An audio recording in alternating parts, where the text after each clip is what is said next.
Here we go. The title This is sequence. us. Okay, hey. Go ahead, Lizzie. There's your name. Hey. Hi, I'm Elizabeth Moss. I play Peggy Olson. I'm Cater Gordon, and I am one of the writers on this episode. Yeah, she was one of the writers. This is a potato chip. Okay, this is a grape. Kind of with a potato chip in the background. And that's Vincent Kartheiser eating it. And this is cheese. And cheese is virtually silent. It's the killer of the group. Look out. It's a secret agent. Can we start over? Vinny's mother made that.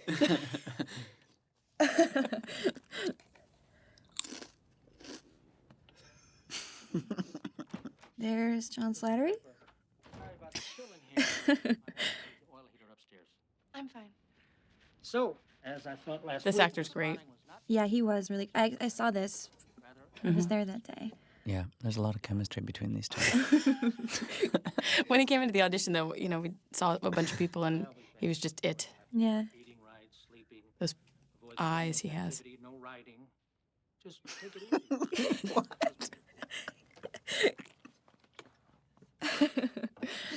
I understand this was a surprise. Blessings. I have a question. Was the scarf actually scripted, or was it just a super chilly day on set? It's cold there. He's got to go up and get the heater in a second. Oh, I don't read the scenes that I'm not in. I'm not in this scene, am I? Because that would make me seem unprofessional. Very resilient figure. Dr. Aldrich. It's so nice to open with Betty, though. You know, we see so much of everybody else. Yeah. What the fuck's that mean? I think we're having. There are alternatives, obviously. But I find it hard to believe that as a married woman of means, you would even be considering that. We had, I think at this point of the season, we had 2 days to write our first draft, and we split it, and he went off and wrote his half, and I wrote my half, and we married them together and then did the revision process together. How do you write them in half? Like you do the first and he does the second, or you do specific storylines, or what? It can be both. In this case, we split up the storylines, so I was stuck with you two. Bummer.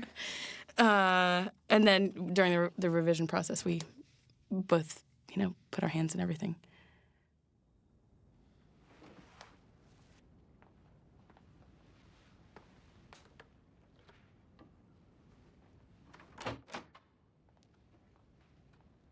With love from Ken Cosgrove and Pete Campbell. Why'd you need it today? Cooper wanted the ad revenue projections early. This is great. The beginning of the guys being nervous. Great. Clearsill is missing. Oh, yeah, this was like the last scene Rich Summer was in. He flashed everyone, didn't he? Do with drilling AWOL in California, do you? No, I figured that out. Campbell says there's an aerospace gold rush. I bet Draper's landing a big one. I haven't heard anything. Or he's breaking off, opening his own shop in LA. Or he's finding a good spot for Sterling Cooper West. I'd love to go to California. I could get a convertible. Whatever it is, they're evaluating us. Can we talk about how great Aaron is in this? Speech goes past Do we 8:30. have to? No, Really? all these guys are so strong They really are. in each of their like individual ways. Mm-hmm. They really each bring something to the show. And that was supposed to be a liverwurst sandwich, but apparently Vinny won't eat meat. I would have. Oh, I asked them if it was absolutely necessary, and Matt said he didn't care. that's such a nice little commentary fact. Well, I thought Matt put it in there just so I would eat meat because I was very highfalutin vegetarian. I was early vegetarian years. Very righteous. Well, I still am, but I'm quieter about it.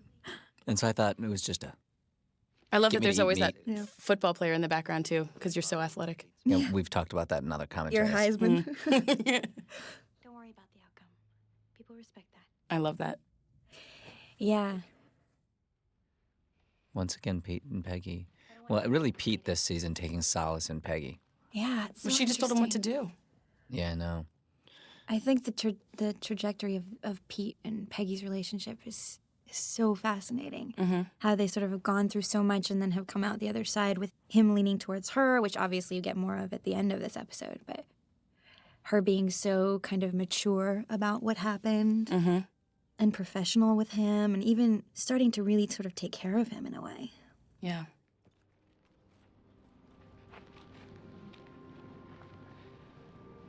How long have you been here? Half an hour. bother you? I mean, I think that one of the reasons why Pete, if I can speak for Vinny, one of the reasons why Pete sort of really starts gravitating towards Peggy and confesses, his love for her at the end of this is I think she really understands him in a way that no one else does and in a way that he feels that Trudy doesn't. Mm-hmm. And she really sees him for who he is and sort of is not trying to change him. And I think that he feels that. And I feel like she has, I think she's gone through a lot as far as, sort of falling in love with him, falling deeply out of love with him, and then having the baby and then coming all the way around to then being able to just understand him. Mm-hmm. And I think that one of the most interesting things about what, you, Cater, and Matt, and the other writers have done with Peggy is that has barely any hate or animosity towards Pete. She's very understanding of him. And I think that's really interesting. It shows her maturity. Mm-hmm. I mean, she's definitely not flawed, so... Yeah. But there are moments, in the first season where the thing about the guys in the elevator, someone got in trouble and they shouldn't, and right. That's such a part of Peggy's core. Thank you for seeing me. What's your poison? This is great duck drinking. Yeah, just drinking again. Whatever you're having.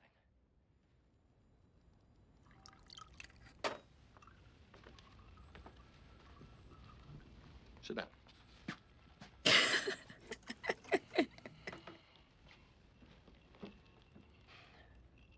I love Pete's reservations. Clearasil is pulling out. Yeah. Sales are strong, creative is strong, but I made reservations once. for business together. Someone didn't show up, did they, Cater? Someone was on Facebook, just chatting away. I'm working on something to replace it. Pete is so good at his job sometimes, He really cares. I know. It's really a departure from me as a person. That's why I tell people, I'm like, man, I transform. Pete gives a shit. That's the thing. Conflict with Lever Brothers. We're merging. I love that Duck is trying to find an ally. Yeah. Your loyalty and enthusiasm during the American Airlines. Me and him had a competition who could keep our faces furrowed the longest in this scene.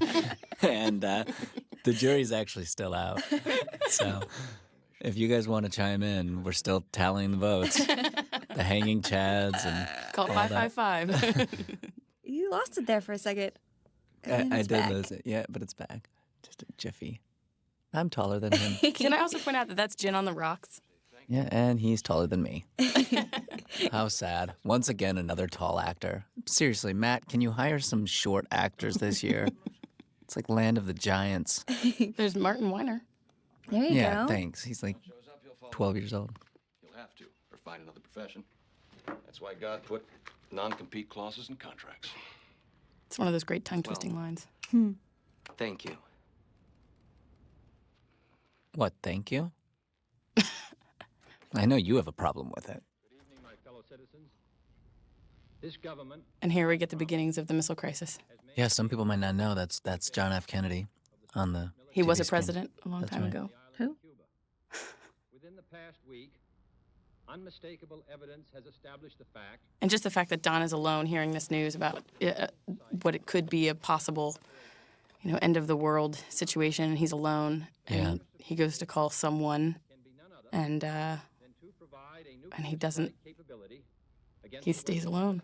Yeah. No, it's a fact of life. It's human nature. last Tuesday morning at 9 You want to reach out to someone at a time like this? that our surveillance be stepped up. And having now And the next day in the office, the world has changed. It's been raining, which it actually was in New York at the time. Oh, We actually flew in Rain from New York for his coat. very authentic. Yes. People getting news from the radios, it's always fun to see Yeah. and hear, because we don't do that anymore in the same way. Hello, Joan. It's good to be back. How are you? Like everyone else today, very distracted. Don. This is great. I love that dress. Yeah, it's a great one. Look well. How is California? Sonny. Do I work for you now? I hope it's okay. Mr. Sterling gave me permission to switch. I landed the popsicle account. The ponytail was so right for Peggy for so long, which is why we kept it and why Matt was very adamant about keeping it. But just me personally, I was very happy to get rid of it and try something new. And I think it's very stylized, that haircut, which is great. It's very early 60s. And I think it's appropriate to make her look a little bit older and a little bit more like she can handle, having an office next to Dawn's. Mm-hmm. And it's nice to show a little bit of growth in the way that she's dressing. I'll need the copywriter Yeah. Sal in here to get me up to speed. Call Roger and Frankly, I was just really glad to lose the ponytail, too. Maybe I'll run into him in the men's room. Since your paycheck's home, I assume you've spoken to Mrs. Draper? This scene's so great. I mean, just the fact that you've got Dawn coming into the office for the first time in weeks, and what Joan knows about his home life and what he knows, she knows, and doesn't. There's so much information that's delicately put out there between the two of them. Mm-hmm. She's, no offense to Peggy, but she seems like the best secretary he's ever had. I agree. Stairs or diving under a desk. So, you're back. Your feelings were hurt. Aw. You guys are so mean to Pete, okay? He's a lovable guy. Look at him with his double chin and his bad $5 haircut. How could you not love him? Like he's wearing a size 13 boys shirt that still doesn't fit him. I love his sort of sweet attachment to Dawn, and he kind of really relies on him and respects him and looks up to him. And I was right, wasn't I? And Dawn just gives him like a compliment, which is so rare, yeah. and Pete doesn't know how to take it. I know you want everything the minute you want it.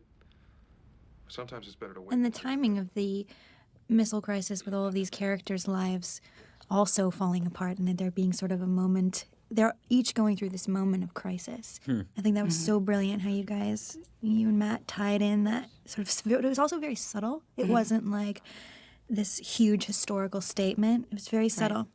Well, it's just like when things happen nowadays. Right. They happen. So bad stuff happens, and you still have to go pick up your kid from ballet or Yeah. mail your bills because stuff doesn't stop. So Life goes on. they had to go to work. Right.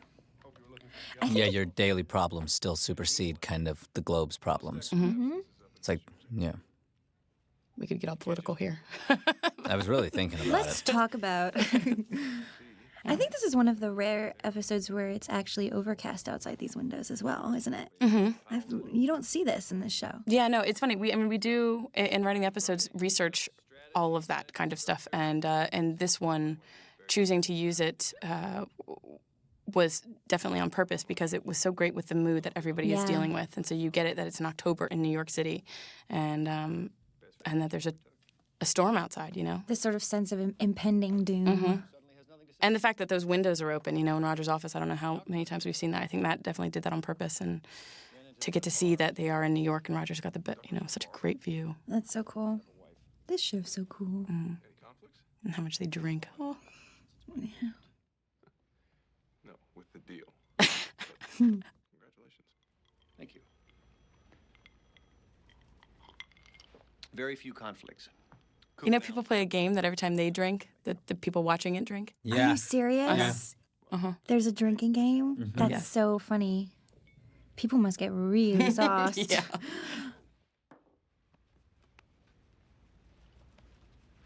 Kennedy's Listen. daring them to bomb us. Oh, I love that. Right when I got a second chance. We don't know what's really going on. You know that. Slattery's fabulous. Yeah, those two have such a great chemistry. Yeah. They're so funny. They almost have to be separated on set because they're like little boys. Giggle and try to make each other laugh. Jesus forgave his transgressions. And there's Colin Hanks, a wonderful, wonderful actor. And Isabel from the art department and Blake from post-production, hidden in the background there. And let us prepare ourselves. This scene was one of the. This sermon was so difficult to write and also such a great thing to write. About what people say to. And then there's Lisa Albert. There's Lisa Albert in the background. But what would a spiritual leader say to people to comfort them and to fold in, the Catholicism and all of it? It was really, really fun. Yeah. And Peggy being there, you know, she clearly has an investment in this church, and she's going there for solace, and she's going there to support her mother. And people do look to religion and when bad things and good things happen. Amen.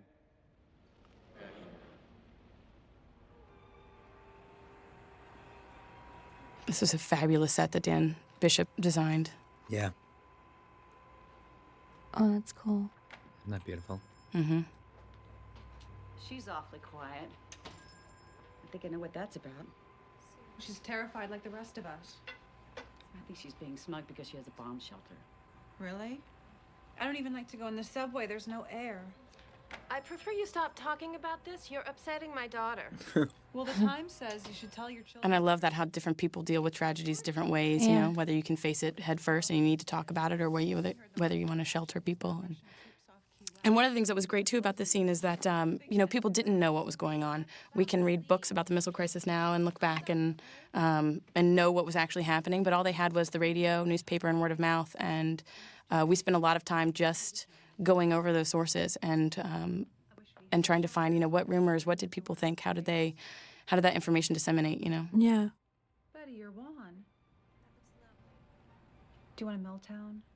It's the only thing that's keeping me from chewing my nails. Do you think people would have been way more scared if they really knew how close it was? In hindsight, you know, who knows? Probably. Was it really that close, you know? I think it's also interesting the sharing of information was so different then as well. You know, now you're so up with the internet, you're so up to date on every little movement that happens. And it's a different problem because the internet right has now. no. But no one's verifying that information either, so. Right. Mm-hmm. Is it ever? Look at this world we live Oh, Betty's whole thing about this pregnancy and what that means for her. She's finally at a point where she stood up to Don, and now she's got this anchor. Yeah. I don't think you understand. It's not a good time.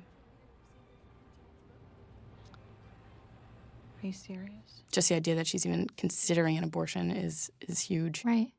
And to be so frank for Betty to somebody else, you know, is really... If you go to Puerto Rico, they do it in a hospital. Of course, you don't want to go down there right now. Sometimes the best thing is just to do nothing and wait. Which is what people did. Right. I'll come by and check on you. No, I'm fine. You're probably right. I was focusing on how that line, just do nothing and wait, is what people were also doing about the missile crisis and how it cuts both ways in the Sterling Cooper story. And you were actually making an intelligent Yes, observation. I was actually thinking about what it was. This is fabulous. This was the one where he did it. Because remember he walked in? Mm-hmm. I thankfully was not in the scene, so I do not remember. Damn it! What you did? How many times does that happen? You break something and blame it on other people. Looking at you because you've got Castro's beard. Remember, we tried, like, were you guys, either of you there on set I that was day? there. And there were like 50 different ways of how you could get that paper to stick to his butt. Yeah. You said this was about an LA office. You told us It was like the most complicated bit of special effects ever on the show. Yeah, I think so. I swear, if it wasn't important, I wouldn't have asked. Oh, and Lois, the return of Lois. And everybody comes at it from their own particular point of view of what's going on for them at that moment. Right. Actually, Lois, this is more of a security issue. Certain calls may have been made using the code words Los Angeles. Lois, have you heard anything about them opening a West Coast office? You know I'm not allowed to talk about what I hear in there. You can tell us. It's not going to hurt you. Will Willie owe you? I love that call back to Sal and her relationship. Mm-hmm. Have you ever heard of Putnam, Powell, and Lowe? London? Yes, transatlantic. Mr. Phillips has made a deal for them to buy Sterling Cooper. Dun dun dun dun. No. It's done. They take the keys Friday. Are they purchasing Sterling Cooper? Or are they combining? Rich Summer is so fabulous and funny. He really is. He's so great. Mm-hmm. From what we could He had some great things to do this season. And they want it filled with us. But there's definitely going to be some redundancies.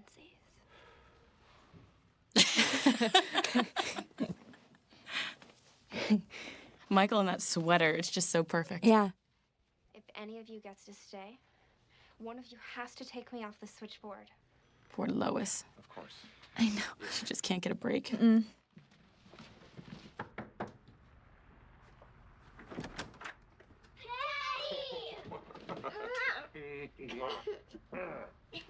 We missed you. I missed you too. Whoa. I love that moment of real life. Yeah. Getting down in the gut. Yeah. There for you, Bobby. We can go to the movies or Chinese food. I want you to behave yourselves and brush your teeth. For all of his flaws, he really is a good dad. Right. Doesn't like to eat. No, I have plans. Do you want to pick them up in my office tomorrow? No, drop them off in the morning. I'm going riding. Carla will be there. Okay. Good night. Good night. Don't you just want them to hug each other And just and make it all be okay? fine, Yeah. yes.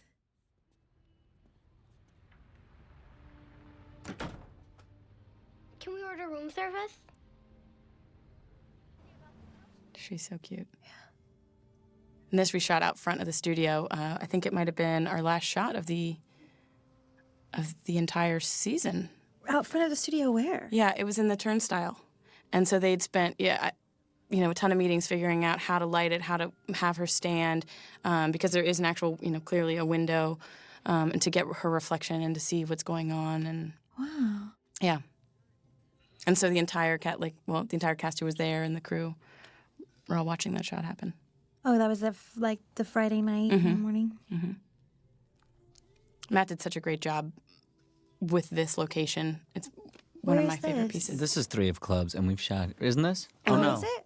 Yeah, it's the one near Oh, your yeah, it house. is. Yeah. This is 3 of Clubs, and we shot here like 6 times, and it always looks like a different place. Wow, that's But 3 of Clubs. I don't drink there anymore because last time I was in there, they kicked me out.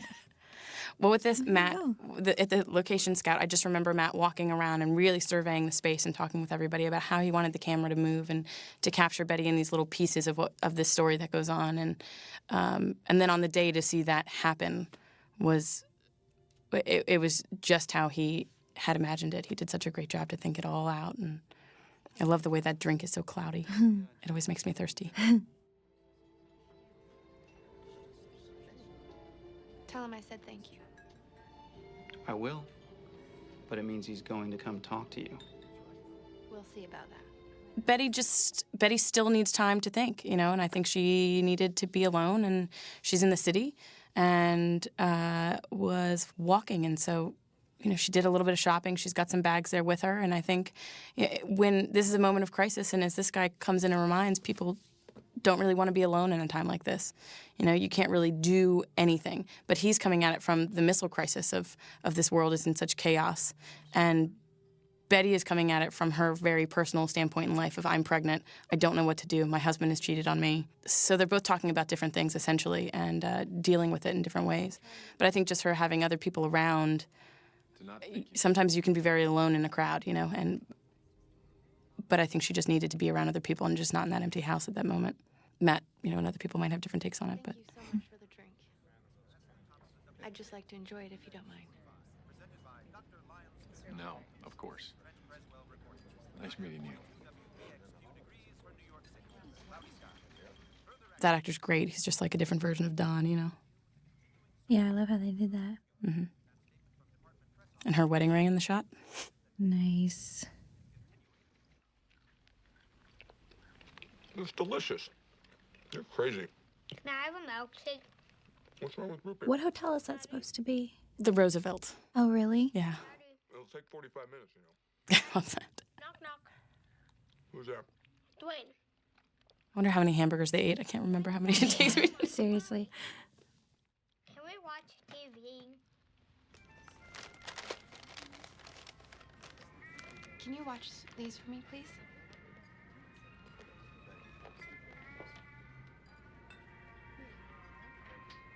I love the music in the background. The people do sound, the bags rustling in that great song. It's really well thought out. Yeah.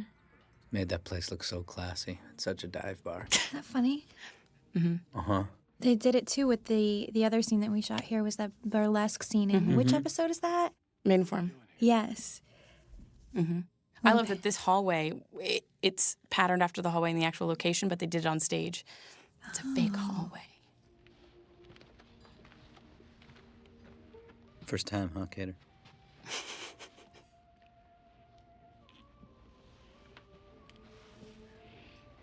Close your eyes, Vinny. They're closed.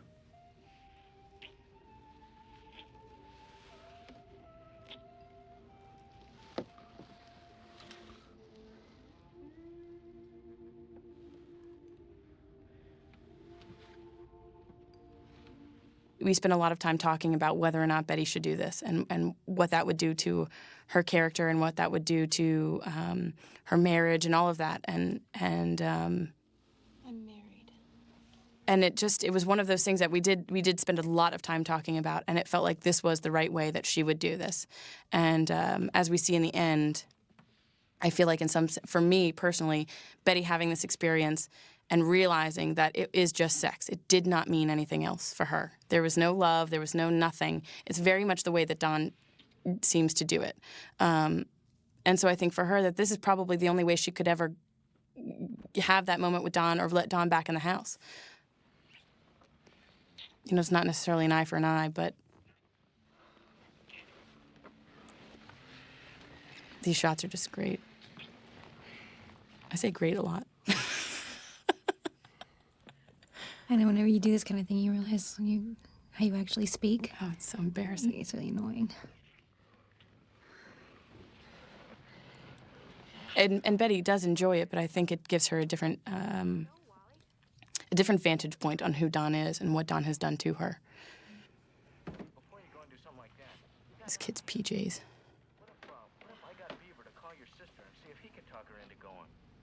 Say, maybe that would work. It's hard because you become so attached to people, or at least I have become so attached to them. And we oftentimes have to prevent ourselves from saving them or protecting them from doing things that we don't want them to do because we don't want them to be hurt and we don't want them to screw things up. But That's interesting. I love this scene. I think this was my last scene of the season that I shot. It was so late. Remember, it was so late in the night. I don't know. Peggy getting to express to somebody what she's feeling. Yeah. Isn't that always the case? And I think everybody thought you guys were going to make out. I think people thought that most of the season, and in usual sort of Mad Men fashion, we did not give the viewers what they expected, and I love that. And this room was an actual room in the basement of the church where we shot. Yeah. It was so teeny tiny, and they did an amazing job dressing it. He did an incredible job.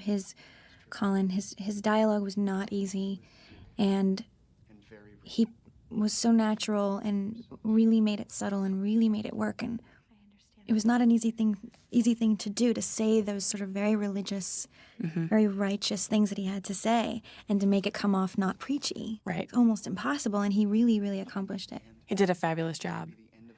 And what was important to us was that he was really a spiritual leader, and he is trying to minister to Peggy.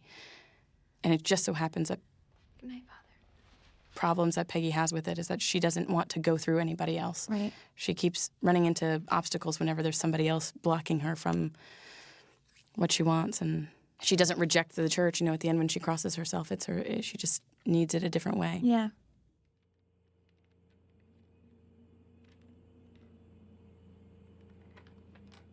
And this scene, Matt really, really saw in his head and wanted Peggy coming home and getting to satiate herself with food after having done that. And so we get to see that she's not... You just get to check in with Betty. You know, it's not a check-in scene, but you do get to see the aftermath of what happened. You know, she's home now, she's by herself, and she's hungry again. Really? Yeah, and that shot of her standing in the dark room with the sliver of light coming on her is beautiful. And look at that handsome guy. I wish you would come with me right now. What if something happens? Rehoboth Beach is 90 minutes from D.C. You don't understand these bombs. Your parents' deck chairs will be on Fifth Avenue. Are you trying to make It's great she's taking her silver down Mhm. closer to D.C. For some reason, the train doesn't work. Just take a few $100s in cash and pay someone to drive you. And she really loves him.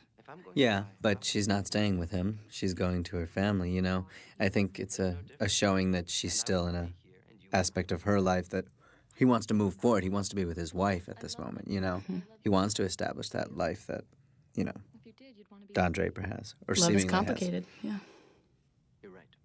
Because you have allegiances to so many different people over the course of your life. The person you love, the person you're married to, your family. I'll help you pack the car. The first Russian ship that proceeded through the area patrolled by our Navy. I don't know how he feels about his wife. I think Pete's a young man still discovering exactly why he did a lot of things. I think he married his wife for one reason, and I think he loves her, and I think he'll make the marriage work. You told me she told you that. You're not worried? Why'd you come in? By telling Peggy that he loves her. I talked to my father-in-law about it. Your scarf in that scene, I just love it. Mm-hmm. It's pretty dapper. Mm-hmm. Loyalists are always hung, and you don't want to get caught in the fallout. What's wrong with you? Didn't you have a thing, Vinny, where you never wear a hat? Yeah, well, he's trying to take after Elvis. That was from the first season. This scene is, you know, knowing everything that's going on because Pete has been privy to kind of the bits and ongoings through Duck, and at this point kind of just makes his choice that he's going to play both sides and make sure that he's safe, ultimately, and really shows that he believes in Don, even if maybe he knows Don has made him the butt of a joke at a time or two. He does believe Don will win here. I think he backs the right horse. I agree. And maybe it's even less about loyalty and more about just looking out for number one. Survival mode. Duck promised him the world, and Picking sides, I guess. yeah. Why are you telling me this? I love that this is such a standoff between the two of them. Yeah. I just thought if I was you, I would want to know. We also went 10 rounds over whether that should be I was you or I were you, and we were pretty adamant that it should be I was. Yeah, I was involved in that too. You know, they stopped a ship this morning. I bet the Russians are reconsidering now that we made a stand. It's my favorite line, I think. And that through this whole thing, what Peggy tells Pete about being honest, and the little line that Pete got from Harry about loyalists are always hung, and then that line Pete feeds to Don. It's those tiny moments that really sort of help propel other people's stories and what Pete goes on to do, what Don goes on to do.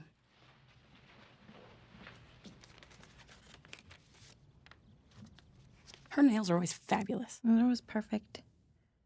Dear Betty. Because Hey, Carla's that's what full. riding horses will do for you. I think it's because Carla's doing all the housework. Yeah, totally. Change the channel because watching the news makes me sick and they can see it. When Matt read this the first time, it was just so affecting. I remember in the read-through it was extremely affecting when John read it.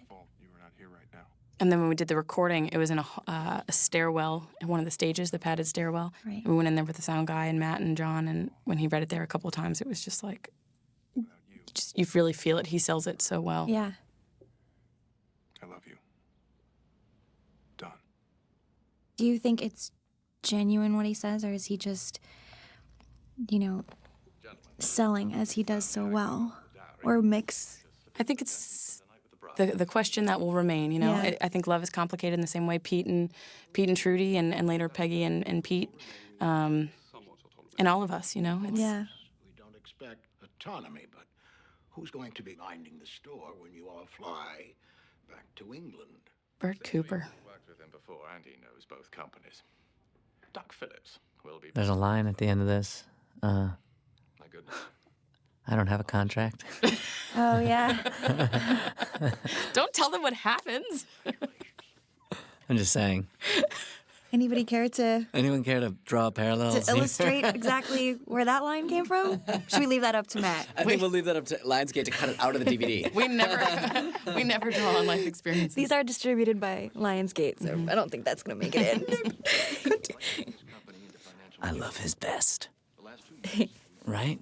A white vest. Yeah. Just how Duck, starts drinking and then really gets on a roll and has this confidence and is so powerful, where he's had his tail between his legs the entire season. it's been fun to see him be so bold. He actually becomes better at his job. Mm-hmm. And here you really hear what they all think advertising or this advertising agency is about. Cooper says something about clients. Duck is just talking about money. And Don is talking about the art. They're all in it for different reasons. What's Sterling in it for? The cocktails. Yeah, and some sort of tail. The couch. You don't want to be a part of it? If this is the agency you want, Duck is the man for the job. And we've seen him stand up and get angry so many times. It's nice to see Don sit there and say plainly what he means. Yeah. Because he loves this room and hearing his own voice And to win that way. Except this time he's got to get with the team. And let Duck implode. Yeah. You can either honor your contract or walk out that door with nothing and start selling insurance. I don't have a contract. Close. We didn't think we needed one. They are a fraternity, aren't they? Gentlemen, I sell products, not advertising. I can't see as far into the future as Duck, but if the world is still here on Monday, we can talk. Well, and it's funny because a lot of advertisers actually kind of agree that advertising doesn't necessarily work, you know? And it is still kind of a big debate, whether you're selling advertising or actually selling products, and what it all means. What more do you need to know? Oh, it's nice. Yeah, we never see anyone really explode that. I mean, it's rare where we see people explode that way. It's true. Yeah, and it shows that, especially in the business arena, what kind of a shockwave it is, you know? Yeah. And Matt had to even, push Mark Moses to that because I think everyone's so used to holding back a little bit because we don't do that on the show. And he's like, It's so really subtle. be physical. Yeah. And he did a great job doing it, executing it. I love that Roger's so singularly minded of, so what does this mean about me? Right. What does this do? Am I still a millionaire? Yeah. Matt decided to make this a oneer. Oh. You should go home as well. I can't even think right now. Craig says they put St. Luke's on alert. And it worked out so well because you really do focus on Don. Yeah. He's just been invited home. He's just quit, essentially. I don't need it. And the radios that are going on through this whole thing in the background.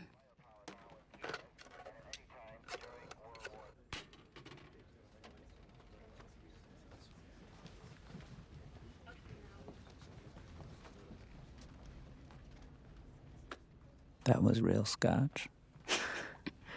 Why are you smiling? You look so pretty. Thank you, Cater. Thank you, Cater. Have a drink with You do look beautiful. They have such chemistry in all of their interactions. Are you talking about us in the third person while we're here? Well, they can't see what you're doing right now. What is it with you? What? You never let me talk about what I want to talk about. Well, what do you want to talk about? About what you said about the truth. Can I tell you the truth? Why wouldn't you? I like how that thread of the truth comes back around. Yeah. What are you talking about? You. The gun in the background. I've been thinking about everything that's going on. And I thought,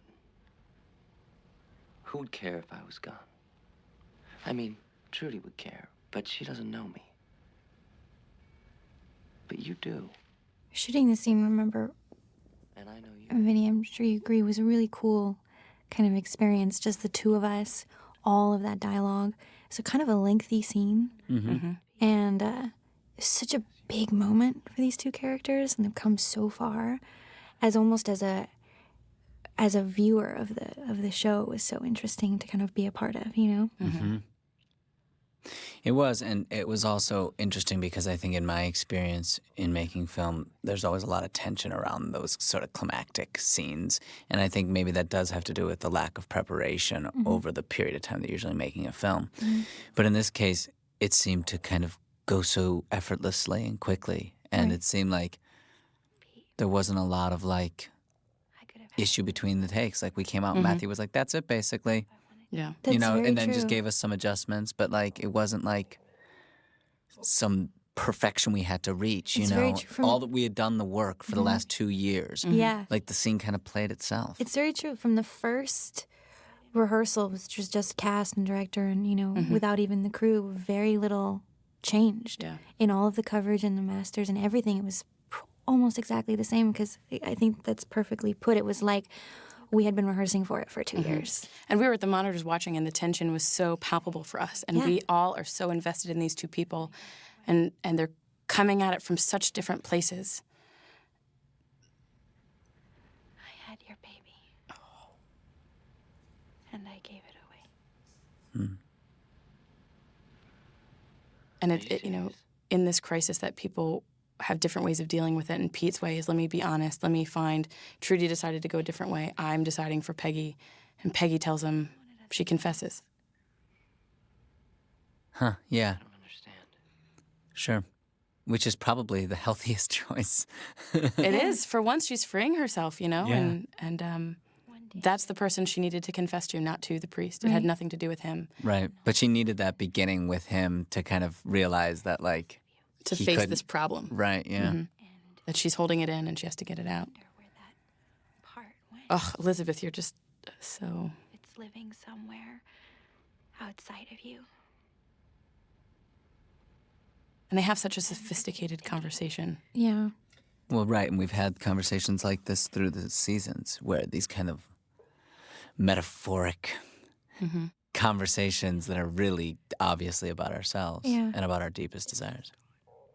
This speech to me, I mean, the whole scene with this speech to me was one of the most beautiful things I'd ever read. It was one of those moments where, as an actor, you're just so grateful that you have these words to say, and your job becomes so easy. And Matt read it to me, a very early version, but it was pretty similar, outside of the stage, and it brought tears to my eyes just reading it. That's my favorite part, her hand on his shoulder, and that you guys, they have a conversation, and there's no yelling, and there's no screaming, and so much is said, and then you walk away, and we don't know what is going to happen in the next season, you know? How do you think Peggy's going to deal with Pete's suicide in season 3? The start of season 3. I think we'll have to wait and see. What's great about this is Donna's coming home. These kids have no idea about all of the background that's been going on between their parents. I mean, Sally knows a little bit, but him coming home and hugging and that look they have, and her looking back at him right there, you can really sort of, the audience can impose their own, dialogue on top of that. Yeah. I hated this scene because after I shot it, Matthew said, the great thing about this scene is I can run it in reverse from me with the gun back to Sterling Cooper and then add a gunshot. I thought, oh, great. I like that because it's hope for Peggy and her relationship with God that she still got one, which is so realistic that people don't just give that up. It's not Yeah. easy to just divorce yourself from that.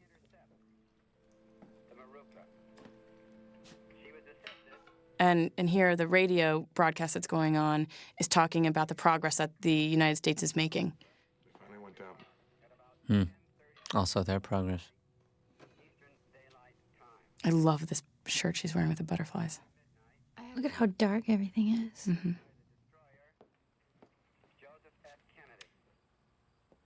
The crew does such a unbelievable job of creating the world for you guys to be in. Oh, yeah. It makes it so easy on us just to be able to step in and not have to worry about anything else.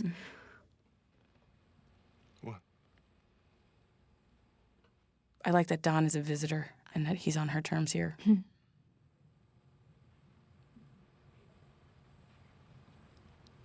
I'm pregnant.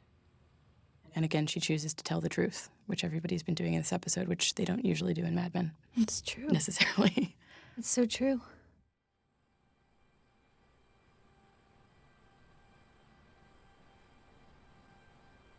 And that we don't end with a solution to the missile crisis. We all know how it turned out. Right. But Right, it could be the end of the world. I like to think it was.